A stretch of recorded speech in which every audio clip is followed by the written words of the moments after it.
الحمد لله رب العالمين اللهم صل وسلم وبارك على سيدنا ومولانا محمد وعلى آله وأصحابه والتابعين أما بعد. Qu'est-ce qui rend le jeûne et nécessite qada et kafara? Ce qui rend le jeûne et nécessite rattrapage plus une expiation, premièrement, il y a manger ou boire délibérément, en toute conscience du jeûne, sans excuse légitime, même en toute petite quantité. C'est-à-dire prendre une toute petite gorgée d'eau, prendre un médicament. Alors, quand on parle du médicament, si on est malade, on a une excuse. Ce cas qui nécessite qada plus kafara, c'est le cas où on n'a pas d'excuse. Si quelqu'un, il a mal à la tête, mais c'est quelque chose de supportable. Il a des douleurs au ventre, mais c'est quelque chose de supportable. Il a besoin tout simplement de patienter. Malgré ça, il prend un médicament. Dans ce cas-là, il a rompu son jeûne sans y avoir le droit. Et il doit le rattrapage plus la kafara. Donc, on se rappelle de la règle. Rend le jeûne et nécessite le qada plus la kafara, la rupture du jeûne pendant le mois béni de Ramadan, pas la rupture du jeûne en dehors de Ramadan, même si c'est le rattrapage de Ramadan. Ça, c'est quelque chose de particulier pour le jour de Ramadan. C'est une rupture délibérée, sans excuse aucune, pas d'excuse légitime. Rupture par un des moyens que l'on va citer, comme manger, boire délibérément, en toute conscience, ça veut dire qu'il n'y a pas d'oubli du jeûne, sans excuse légitime, pas le cas d'un malade dont la souffrance devient insupportable. Là, on parle de autre chose, de ce qui peut être supporté. Même en toute petite quantité, ce que l'on peut qualifier d'aliments ou de médicaments. Là, je suis en train de rappeler, c'est un cours de fiqh selon le madhab de l'imam Abu Hanifa radiyallahu anhu. Autrement dit, avaler délibérément et sans excuse légitime, aucune excuse légitime, un aliment ou un médicament, même en toute petite quantité ou en petites gouttes au travers de la bouche. Ça veut dire de la bouche. Ça va de la bouche à la gorge. Alors que la personne jeûnait jusqu'alors. Ça, c'est une règle très précise. Autrement dit, si c'est pas un aliment, c'est pas un médicament, donc il n'y aura pas de kafara. Il y aura qada, mais il n'y aura pas kafara.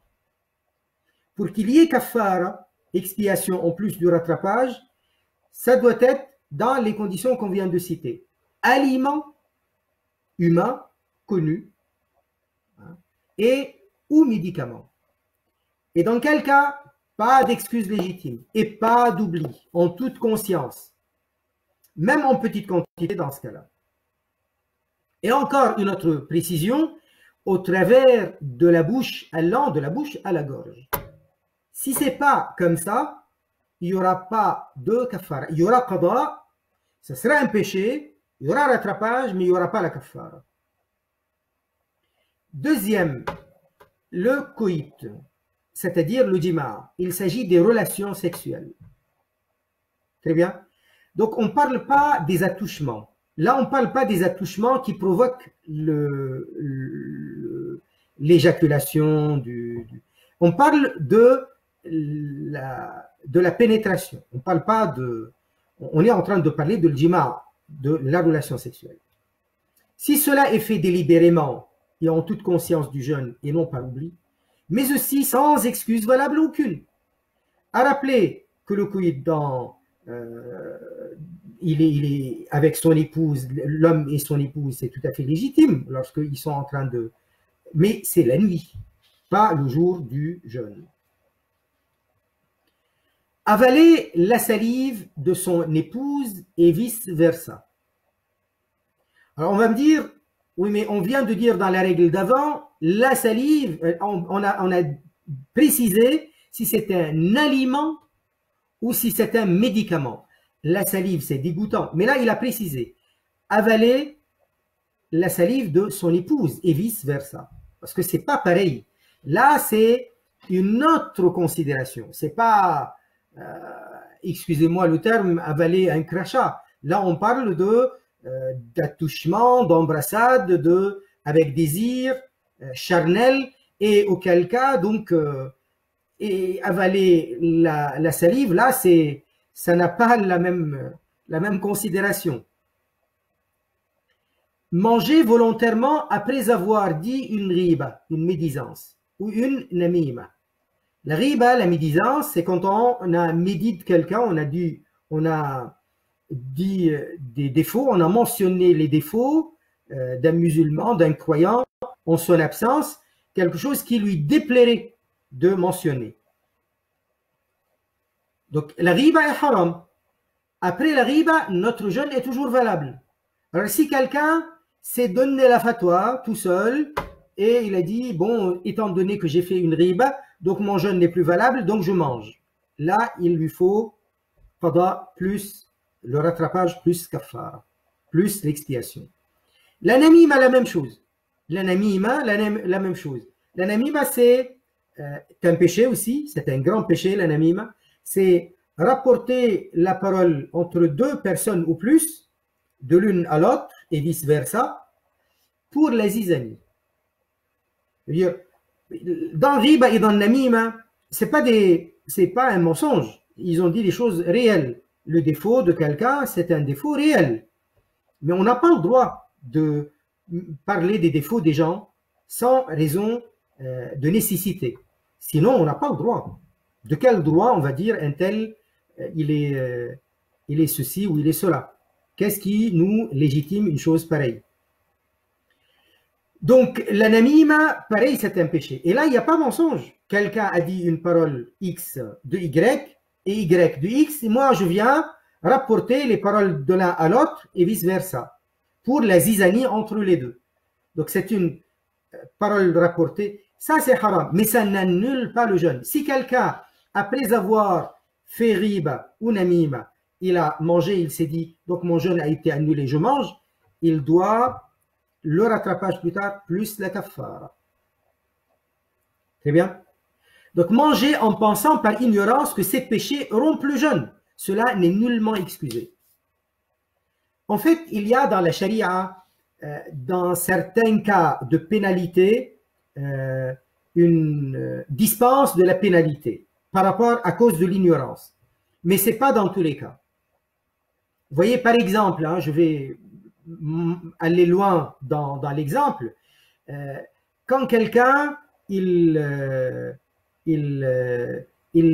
fait quelque chose par erreur, il est pas conscient, on va prendre en considération le fait qu'il a fait par erreur. Mais quand par exemple, il avait bu de l'alcool et il s'est enivré, et à cause de ça, il a commis des gaffes, des choses préjudiciables, on va lui compter la pénalité. Pourtant, il était ivre et il ne sentait pas grand-chose parce qu'il se l'est cherché par un acte haram. Donc, il a perdu, il est arrivé dans cette situation à cause d'un péché qu'il a commis lui-même. C'est pas la même chose quand on est conscient et on a fait les choses par erreur et c'est des choses préjudiciables. C'est pas tout à fait les mêmes pénalités.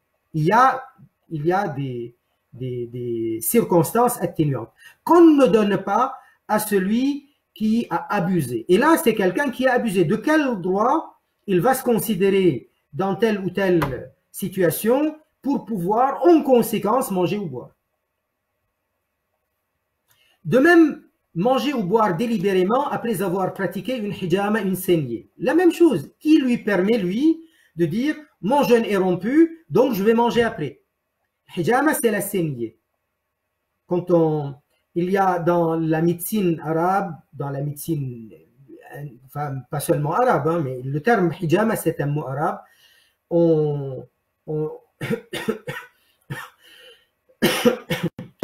exerce une pression pour extraire, donc on fait des entailles, quelque chose de très très très fin dans la peau, et puis après on on fait une pression pour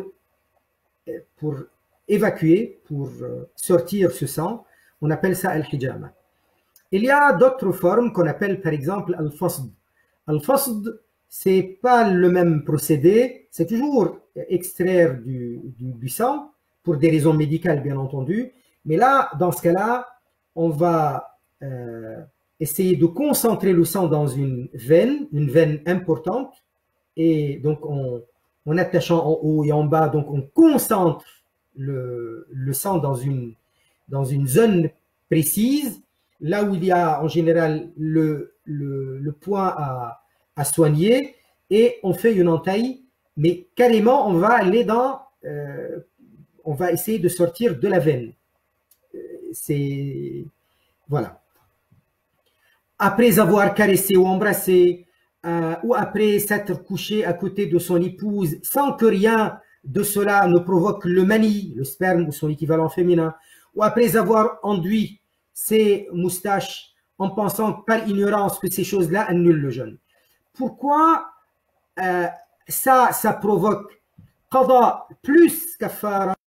Parce que la personne, elle s'est dit, eh bien, mon jeûne a été annulé à cause de l'hijama, de la saignée, ou à cause de l'fasd, ou à cause du fait que j'ai mis de l'huile sur ma moustache, ou après avoir caressé ou embrassé son épouse, vous voyez, ou après avoir été à côté de son épouse dans le lit sans rien. Étant donné qu'il s'est donné lui-même la fatwa, ça a annulé mon jeûne, donc, et en plus il s'est donné la fatwa que par conséquent je peux manger et boire, donc il n'y a pas de dispense de la pénalité qu'est la kafara dans ce genre de situation. Manger, boire ou faire le djima avant le coucher du soleil, avec le doute que l'heure de Maghreb aurait commencé. Parce que là donc, il a été abusif.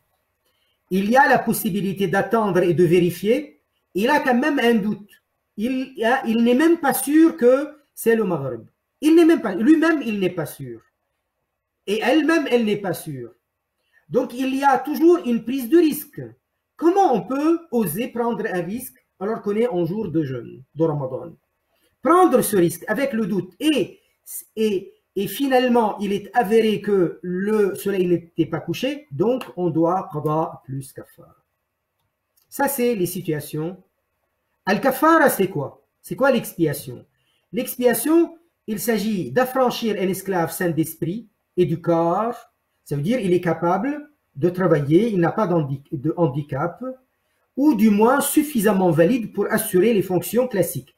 On va l'affranchir, on va lui donner la liberté, on va lui délivrer de l'esclavage. Donc on ne va pas choisir celui qui ne peut pas. La religion de l'islam a incité à ce qu'on affranchisse les esclaves pour donner le plus de chance aux gens pour retrouver la liberté. Donc ça, c'est ça.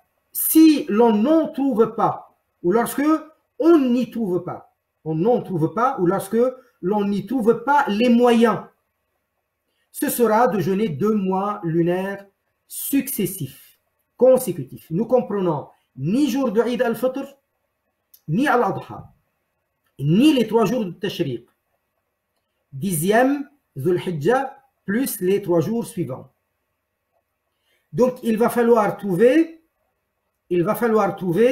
2 mois consécutifs. Par exemple, à partir de 2 Shawwal. Le premier Shawwal, c'est le jour de l'Aïd, le 2. Mais dans ce cas-là, les 2 mois, ça va être 60 jours. Ça ne veut pas être jusqu'à... Si par exemple, Shawwal va être 29 jours, on va dire je fais que 29. Et Dhul Qa'da, ça va être 29, donc je fais que 29. Si j'entame mon jeûne le premier du mois lunaire, et auquel cas, là, si c'est Shawwal, je ne peux pas, parce que le jour de l'Aïd, je ne peux pas jeûner. C'est interdit de jeûner. Très bien. Donc, je vais commencer le 2. Si c'est le 2, si c'est à partir du 2, donc je vais faire 30 jours. Et le mois lunaire suivant, il ne va pas être entamé à partir du premier du mois. Donc, je vais faire aussi 30. Ça va faire 60 en tout. Les 3 jours de Tashriq, c'est le jour de l'Aïd, c'est le 10 Dhul Hijjah. Le 11, 12 et 13, c'est les jours de Tashriq où il est défendu de jeûner. En troisième, lorsque l'on est dans l'incapacité physique de jeûner les 2 mois, ce sera de donner à manger à 60 pauvres. La valeur de la kafara, lorsqu'elle devient aliment à donner à chacun des 60 pauvres, est laquelle? C'est quoi donner à manger?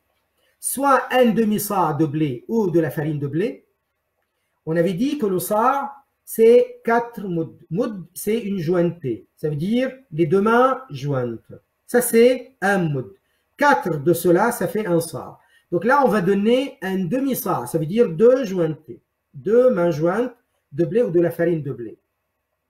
Mais attention, si on veut prendre la considération de combien c'est un moud, dans le madhab hanafi, c'est pratiquement un demi-kilo, c'est pratiquement 1 kilo un moud. C'est pratiquement 1 kilo. Pratiquement. Pas tout à fait, mais pratiquement 1 kilo. Donc quand je vais donner du blé ou de la farine de blé, je vais donner, selon les Hanafi, donc je vais donner 2 kilos pour être sûr. C'est pas tout à fait les 2, c'est pratiquement 2 kilos. D'accord? Ça c'est un demi-sa', ça veut dire 2 mouds, parce que un sa' c'est 4 mouds. Soit un sa' d'orge, de raisin sec ou de date. Un sa', comme on a dit, c'est 4 mouds, chaque moud c'est à peu près la valeur d'1 kilo. Soit la valeur de cela en argent ou en d'autres aliments ou autres. La valeur de cela, ça veut dire, si je vais donner du riz, les Hanafi ne préconisent que le blé, farine de blé, orge ou farine de l'orge, raisin sec ou des dattes, rien d'autre. C'est ça la kafara, c'est de cela dont il s'agit. De la même manière pour la sadaqa de l'fitr. Si je vais donner moi du riz à la place, dans le madhab de l'imam Abu Hanifa, le riz n'étant pas mentionné par le prophète alayhi salatu salam, on peut le donner de la même manière qu'on peut donner de l'argent en monnaie. Mais c'est quoi? Si je vais donner de l'argent en monnaie, qu'est-ce que je fais? Je regarde la valeur que je devais donner en sa', en demi-sa' de blé ou de farine de blé, ou un sa' d'orge, un sa' de raisin sec ou un sa' de date, et je vais faire quoi? Je vais regarder combien ça coûte. On va me dire, ça coûte, par exemple, 7 euros. Si on est en France, par exemple. Et bien à ce moment-là, je peux acheter, donner les 7 euros ou acheter avec les 7 euros du riz. D'accord? Si on veut donner autre que ces valeurs-là, c'est une estimation. On regarde combien ça vaut le demi-sa' de blé ou de la farine de blé, ou le sa' d'orge, le sa' de raisin sec ou le sa' de date, combien ça vaut, et on le donne en monnaie ou on le donne en une autre valeur quelconque, on achète avec autre chose. Soit la valeur de cela en argent ou en d'autres aliments ou autres. Soit aussi on a une autre possibilité, 2 repas qui les rassasient. Très bien. À la place d'un demi-sa' de blé ou de farine de blé, ou à la place d'un sa' d'orge, de raisin sec ou de date, je peux faire manger à un pauvre 2 repas qui le rassasient. Ça veut dire, je le prends, il n'a pas mangé. Je ne le prends pas alors qu'il vient de manger, il n'a pas faim. Il a faim ou il n'a pas mangé. Donc, il est en mesure de manger un repas normal, comme à son habitude, qui le rassasie. 2. Soit de l'argent pour que le pauvre puisse s'acheter les 2 repas rassasiants. Selon les Hanafi, la personne doit une seule kafara pour de multiples jours manqués au cours d'un mois de Ramadan. Manquement par transgression nécessitant à chaque fois le qada et la kafara. En d'autres termes, selon le madhab de l'imam Abu Hanifa, si quelqu'un il a mangé le premier jour, le deuxième jour, le troisième jour, à chaque fois il commence le jeûne et puis après il le rompt. Il commence puis après il l'interrompt. Sans excuse valable, en toute conscience. Bien sûr, il est en train d'accumuler les péchés. Bien sûr, plus il fait ça, plus il commet des grands péchés. bien entendu. En plus de cela, il devra chaque jour le rattraper. Mais combien de kafara en tout? À chaque fois, il a rompu le jour. 4 fois, 10 fois. À chaque fois, il a rompu. Dans ces cas-là, il y a une seule kafara. À moins qu'il ait payé une kafara avant, après, il a de nouveau recommencé, il devra une autre kafara. Mais si quelqu'un, il a rompu le jeûne de cette façon-là, délibéré, plusieurs jours, et à la fin du mois, il a voulu faire le rattrapage, plus payer la kafara, pour tous ces jours-là, il aura une seule kafara. Très bien. Alors, les critères impliquant la kafara, que le jeûneur soit pubère, que le jour de jeûne rompu soit un jour de mois de Ramadan et non pas un rattrapage après. Très bien. Qui s'effectuait en tant que ada. Ada, ça veut dire dans le mois, au cours du mois béni, et non en dehors du mois en tant que qada. Ni un quelconque autre jeûne. Un jeûne, par exemple, de kafara, il n'y a pas, un jeûne de kafara, il n'y a pas en le rompant, en le cassant, il n'y a pas de kafara. Que le jeûneur ait eu l'intention de jeûner ce jour de Ramadan depuis la veille. C'est-à-dire c'est un jour qui a été entamé, en cours. C'est un jour qui est en cours. Il a été entamé. Si il ne voulait pas jeûner, il n'avait pas l'intention de jeûner, donc il n'y aura pas de kafara. Il y aura qada, mais il n'y aura pas de kafara. Un jeûne qui s'effectuait de façon valable et ininterrompue jusqu'alors. S'il l'avait interrompu par quelque chose autre, eh ben, il n'y aura pas forcément la kafara. Ça dépend avec quoi il l'a rompu. Et ininterrompu jusqu'alors. Un jeûne dépendant d'une intention appropriée depuis la veille. Très bien, depuis la veille. Donc ininterrompu. Par exemple, voilà quelqu'un qui pendant la journée du jeûne de Ramadan, délibérément, il avale un bout de caillou. Un bout de caillou, c'est pas un aliment, c'est pas un médicament, c'est pas quelque chose qui fait plaisir généralement, mais ça rompt le jeûne, s'il l'a fait volontairement, délibérément. Son jeûne a été interrompu. Si après cela, il a mangé ou il a bu, il ne devra pas la kafara, il devra le qada seulement. Bien sûr, en mangeant ou en buvant, il a commis des péchés. C'est pas les péchés. On ne parle pas des péchés là. On parle de la kafara, il la doit ou non. Quatrièmement, que la rupture abusive ou outrancière soit par la consommation de ce qui annule le jeûne et nécessite la kafara, ou par le rapport sexuel. En avalant abusivement par la voie de la bouche une substance prise de l'extérieur de la bouche est considérée communément comme étant alimentaire ou médicament, voire ce qui peut y être affilié. Comme on avait dit tout à l'heure, la salive de ceux qui sont en train de s'embrasser voilà, avec le désir charnel, bien entendu, ou par le rapport sexuel. Que la rupture n'ait pas été précédée par ce qui permet de ne pas pratiquer le jeûne tel un voyage entamé. Bien qu'un voyageur, attention, bien qu'un voyage entamé au cours du jour ne permette pas la rupture au cours du jour en question. Quelqu'un qui peut se considérer voyageur ou qui est voyageur, c'est celui qui a quitté sa ville ou son village. Le village ou la ville est déjà derrière, à pratiquement 150 mètres et au-delà, et la distance du voyage qu'on cherche à parcourir, qu'on veut parcourir, c'est dans les 80 km environ, quelque chose que si c'était un voyage à pied, ça aurait pris 3 jours. Parce qu'il faut s'arrêter, manger, boire, dormir la nuit. Ce genre de situation. Voilà. Et ce voyage-là, il permet de ne pas jeûner. Mais par rapport au jeûne en particulier, il va falloir que ce jeûne avait été entamé depuis avant le Fajr, pas depuis la journée, pas au cours de la journée. Mais à cause de la confusion, si quelqu'un se dit, j'ai voyagé, il a voyagé dans la matinée, et il a dit, eh ben, je suis voyageur, donc je mange.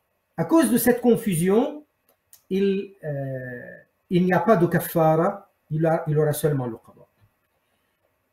Voilà, qu'il n'y aura pas, après la rupture au cours du jour, même des heures après, ce qui invalide le jeûne ou permettent la rupture, telles les règles ou une maladie. Ça veut dire, voilà une femme, une dame, qui, un jour de jeûne, délibérément, elle a mangé ou elle a bu. Bien sûr, c'est un grand péché. Le jour de jeûne de Ramadan a été annulé, elle va devoir le rattraper. Et en fin de journée, plus la kafara, elle doit aussi la kafara, parce que c'est manger, boire. Et en fin de journée, avant Al-Maghrib, elle a eu ses menstrues, elle a eu son haïd. Dans le madhab de l'imam Abu Hanifa, dans ce cas-là, elle ne devra plus la kafara. Elle est dispensée de payer la kafara. Parce que c'est la même journée dans laquelle elle a eu une excuse valable qui lui permet de manger et de boire. Donc le péché est commis, elle doit s'en repentir. Le jour, elle doit le rattraper, mais c'est seulement la kafara qui va être exclue. Que la rupture soit abusive et outrancière, non pas par nécessité, par erreur, ou en y étant forcé et contraint par autrui. Ça, c'est les critères par rapport à la kafara. Qu'est-ce qui dépense de la kafara? Ce qui dépense de la kafara, on a vu quelque chose là-dessus, dispensera de la kafara dû le fait qu'au cours de la journée du jeûne rompu abusivement surviennent des menstrues, des louchis, comme on vient de le dire tout à l'heure, ou une maladie ou des douleurs affectant sérieusement la santé en poursuivant le jeûne. Si on poursuit, ça va affecter dangereusement ou sérieusement ou très péniblement la santé et permettant de ce fait la rupture et de l'abstinence. En revanche, si la personne entame un long voyage au cours de cette journée et après avoir dû la kafara donc elle est due, donc il a mangé délibérément dans la matinée puis après il a voyagé. Il ne va pas dire dans ce cas-là, eh ben, dans la journée j'ai eu ce qui permet de ne pas jeûner. Ah si, il devra toujours jeûner ce jour-là. Parce que le jeûne qui permet de ne pas jeûner, c'est le jeûne qui est ainsi depuis avant le Fajr, pas depuis qui a été entamé dans la journée. Celle-ci restera due, et ce, même si des gens le prennent de force en ce long voyage.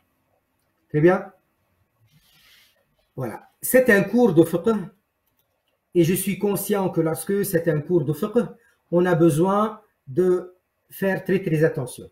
Je rappelle que c'est un cours de fiqh selon le madhab de l'imam Abu Hanifa radiyallahu ta'ala anhu. Il faut se rendre que ce n'est pas nos logiques à nous de donner annulant, pas annulant, abusif, pas abusif, permis, pas permis, kafara, pas déterminé.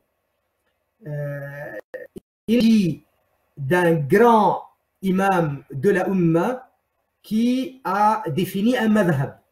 Et ce madhab-là, il a été répandu depuis plus de 1000 ans. Vous imaginez, l'imam Abu Hanifa, il est né l'année 80 de l'Hégire. Il est né l'année 80 de l'Hégire pour décéder l'année 150 de l'Hégire. Depuis, le madhab de l'imam Abu Hanifa, c'est le madhab le plus répandu dans le monde musulman. Le plus répandu dans le monde musulman. Si on veut parler du territoire, le territoire sur lequel s'est répandu le madhab Hanafi est le plus large à comparer avec les Maliki par exemple ou avec les Hanbali. Les Hanbali, il y en a beaucoup dans la péninsule arabique, dans la région de l'Hijaz, dans la région de Tihama, dans la péninsule arabique et dans l'est de l'Arabie. Mais le madhab maliki, il est le plus répandu. Il y est aussi dans la péninsule arabique, mais il est le plus dans le Maghreb. Et il y a aussi madhab shafi'i dans la péninsule arabique, particulièrement au Yémen. Les Yéménites, c'est des Shawafa, des Shafi'i, qui ont beaucoup œuvré pour l'enseignement du madhab al-Shafi'i et pour le répandre un peu partout dans le monde.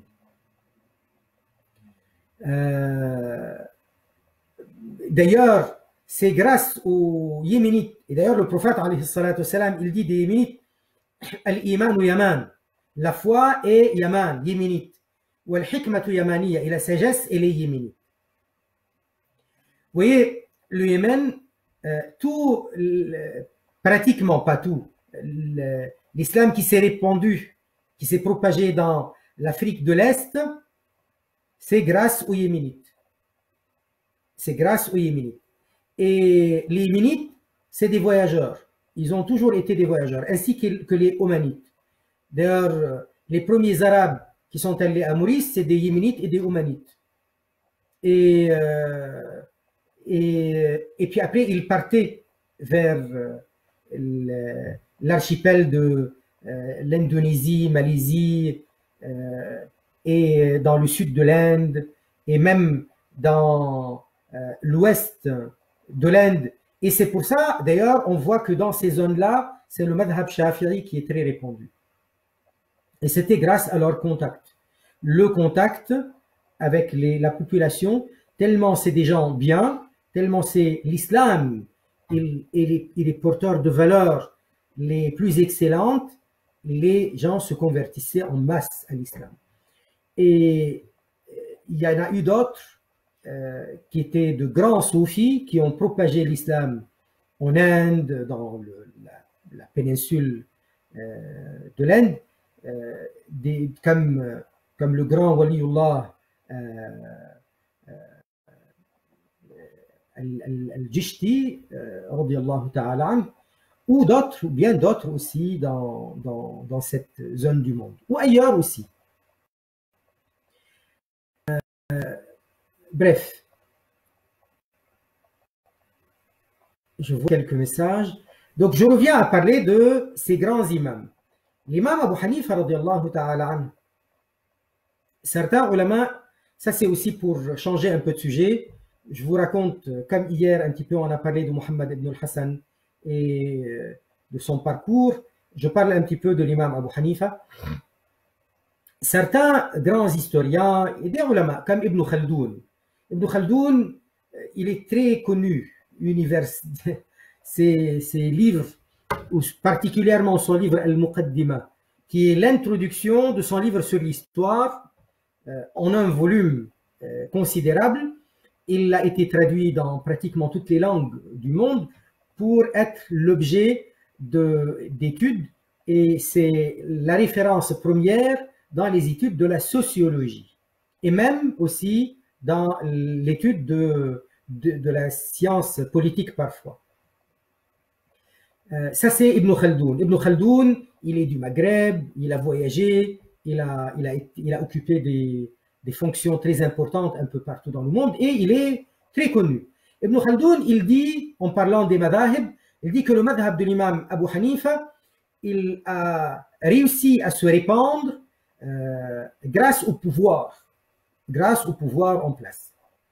Et il affilie cela à l'époque de Haroun al-Rachid, le calife abbasside Haroun al-Rachid. Haroun al-Rachid était le cinquième de la dynastie abbasside.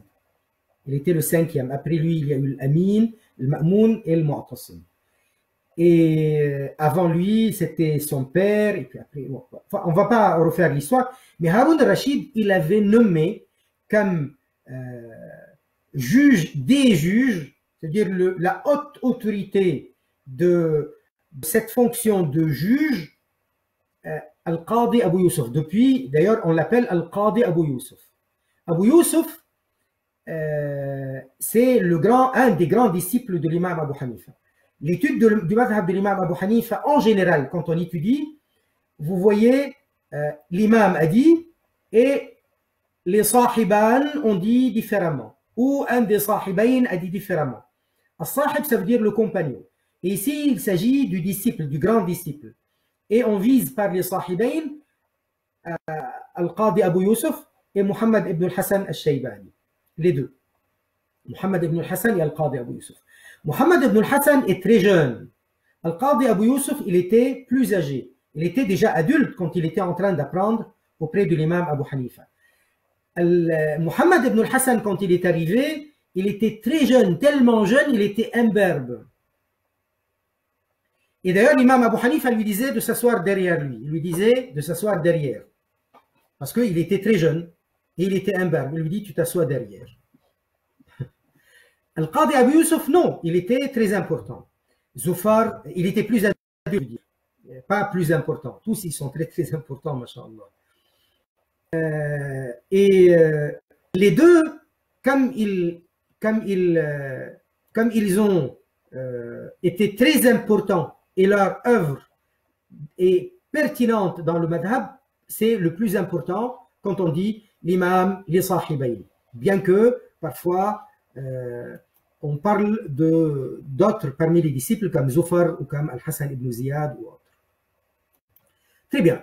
Donc, Al-Qadi Abu Yusuf, il y a des versions qui ne sont pas vérifiées, qui ne sont pas absolument sûres, racontant que que le jour où il a commencé à apprendre auprès de l'imam Abu Hanifa, il était très jeune à ce moment-là, et il était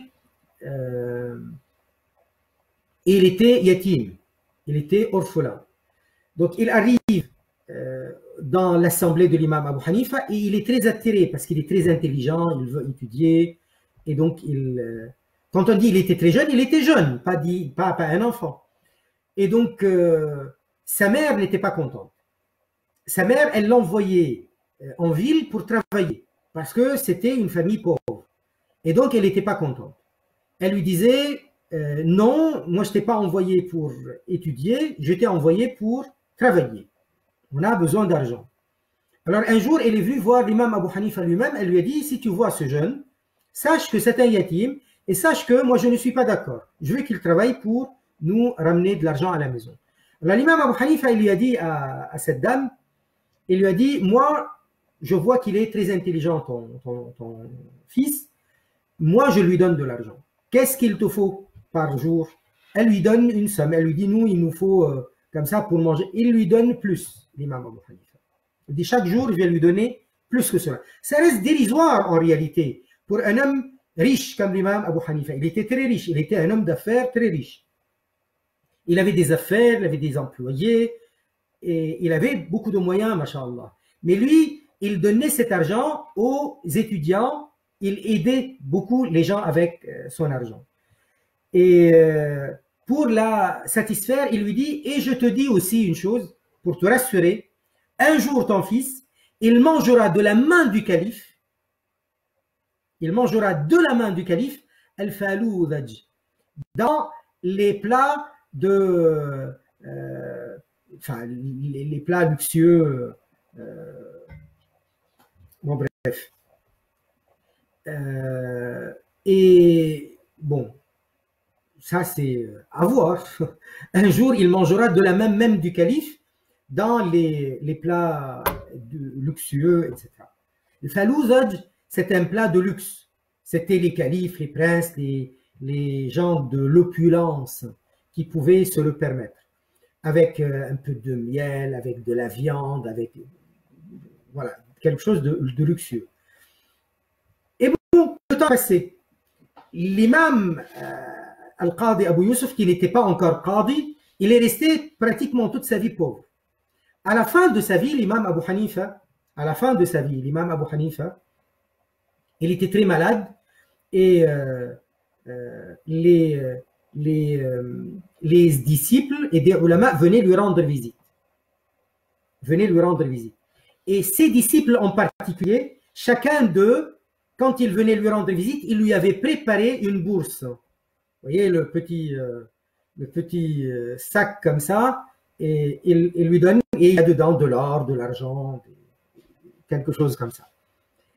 Sauf Al-Qadi Abu Yusuf, bizarrement pauvre, et il le connaît depuis de longues années, il sait à quel point il est pauvre, lui, il ne lui a pas donné d'argent, il ne lui a pas donné la bourse.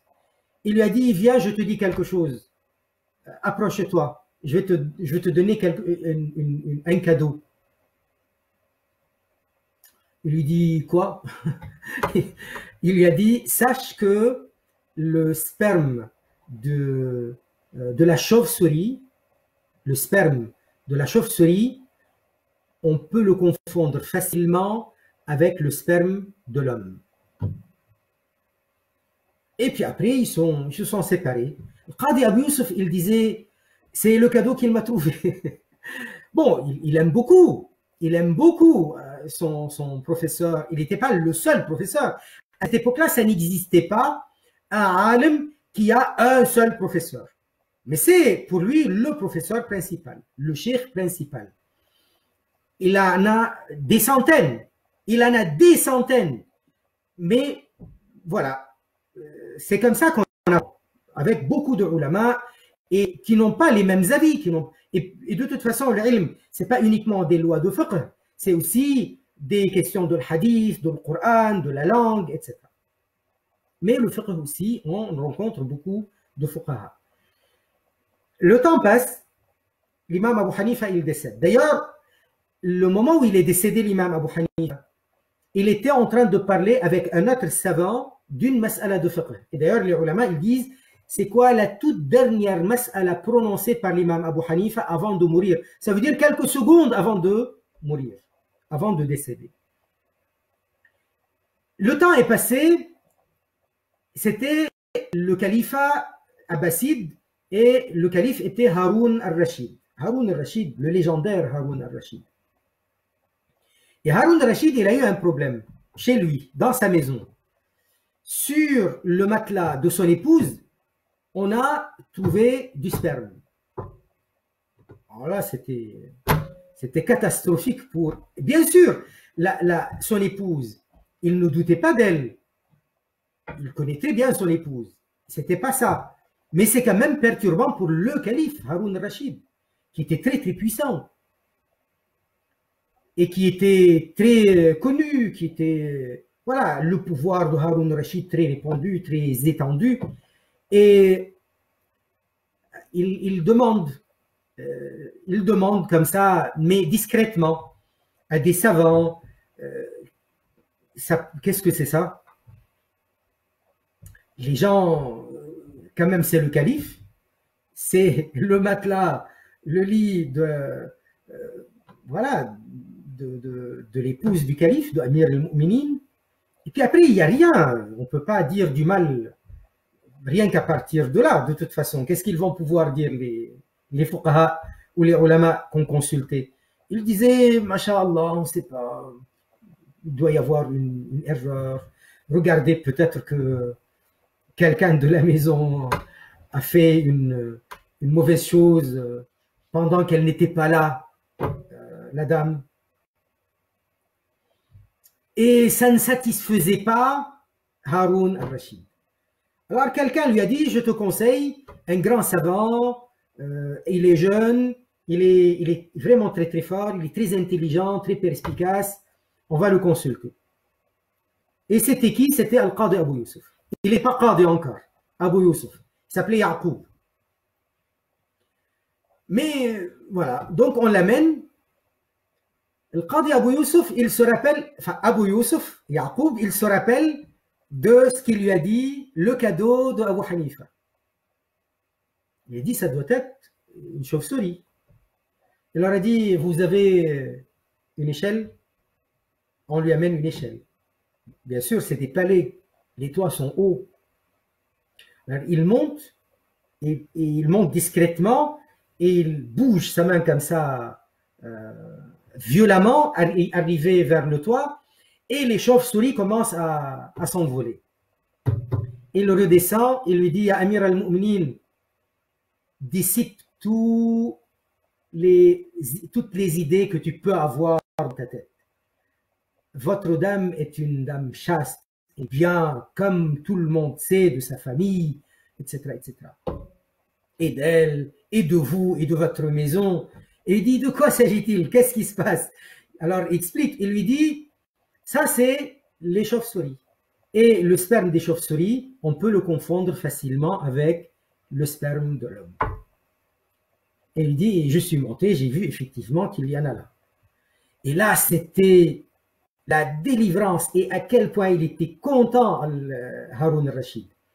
Finalement, il l'a invité à manger. Et il lui a donné de sa propre main, dans sa bouche, il lui mettait al-falouz, dans les plats, comme il l'avait promis l'imam Abu Hanifa radiallahu anhu. Et là, Abu Yusuf, il a commencé à avoir des larmes aux yeux. Et il le voyait, Haroun Rachid. Il lui dit, mais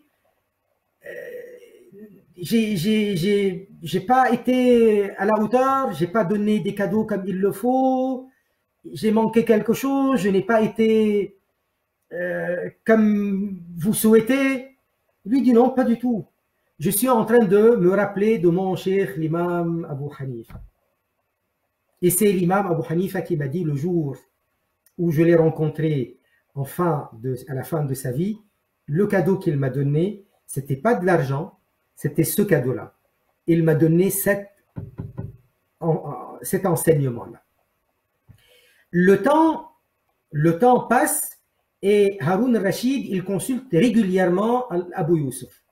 Et tellement il l'a impressionné, tellement il l'a aimé, il l'a nommé juge, des juges. Et à partir de ce jour-là, n'importe quel juge qui devait être appelé à occuper cette fonction ailleurs dans le monde, peu importe où, en Inde, en Chine, là où c'était Al-Qadi Abu Yusuf qui le nommait. Et il nommait régulièrement des Hanafis. Et de cette façon-là, les Hanafis se sont répandus. C'était des grands ulama, c'était pas du copinage, c'était des gens en qui il avait confiance et c'était des gens de confiance. Lui, c'était un grand homme, c'est pas n'importe qui. Et de cette façon aussi, le madhab de l'imam Abu Hanifa, comme il l'avait dit Ibn Khaldoun, il a profité du pouvoir. Le pouvoir leur a donné beaucoup pour pouvoir se répandre. Et si je peux ajouter quelque chose d'autre, moi, à la question du pouvoir, chose que Ibn Khaldoun n'a pas vécue, c'est l'époque ottomane. L'époque ottomane, lorsque les Turcs étaient les sultans et ils avaient étendu leur pouvoir dans le monde musulman, partout, le tribunal devait être selon ce qu'ils ont défini dans le madhab hanafi. Et d'ailleurs, dans le monde musulman, il y a comme loi pratiquée dans les tribunaux religieux, c'est le madhab hanafi. Généralement, c'était le madhab hanafi. Ce qu'on appelle par exemple dans les pays comme la Syrie, ou auparavant, ou en Irak, ou un peu partout, même ailleurs dans le monde musulman, le tribunal, quand il tranchait dans des affaires civiles, c'était selon le madhab hanafi. Et ça, c'est depuis les Ottomans, depuis le passage des Ottomans, qui a quand même duré des siècles. Et une deuxième chose aussi qu'ils ont ajouté les Ottomans, ce qu'on appelle al-Majalla al-Adliya. Le Majalla al-Adliya, c'est ce qu'on appelle le journal officiel, tout simplement. En France, on parle d'une loi arrêtée et elle est inscrite où? Dans le journal officiel. Quand une loi est promulguée, elle est elle est validée, passée par le Parlement et par le Sénat, est promulguée, elle entre en vigueur, elle est inscrite en tant que loi arrêtée dans le journal officiel. Le système de journal officiel, c'est le système des Ottomans eux-mêmes. Ils ont demandé à ce que les lois de l'fiqh, selon le madhab de l'imam Abu Hanifa d'ailleurs, toujours, soient inscrites dans ce qu'on appelle al-Majalla al-Adliya sous forme d'articles, pour que ça corresponde à ce qu'on appelle de nos jours les lois. Article 1, article 2, article machin, etc. Et donc c'était comme ça al-Majalla al-Adliya. Donc c'est quelque chose qui a été fait par les Ottomans. Et les pays arabes, les pays musulmans, quand ils ont gagné leur indépendance après la colonisation anglaise, française ou autre, ils avaient toujours al-Majalla al-Adliya qui était en vigueur. Al-Majalla al-Adliya qui était en vigueur. Je ne vais pas m'étaler davantage, j'ai pris beaucoup de temps. Barakallahu bikum, subhanallah walhamdulillah, wa la ilaha illallah, la ilaha illallah, la ilaha illallah, la ilaha illallah. اللهم صل على سيدنا محمد وعلى آله وصحبه وسلم. رب اغفر للمؤمنين والمؤمنات. سبحان ربك رب العزة عما يصفون وسلام على المرسلين والحمد لله رب العالمين. بارك الله تعالى بكم.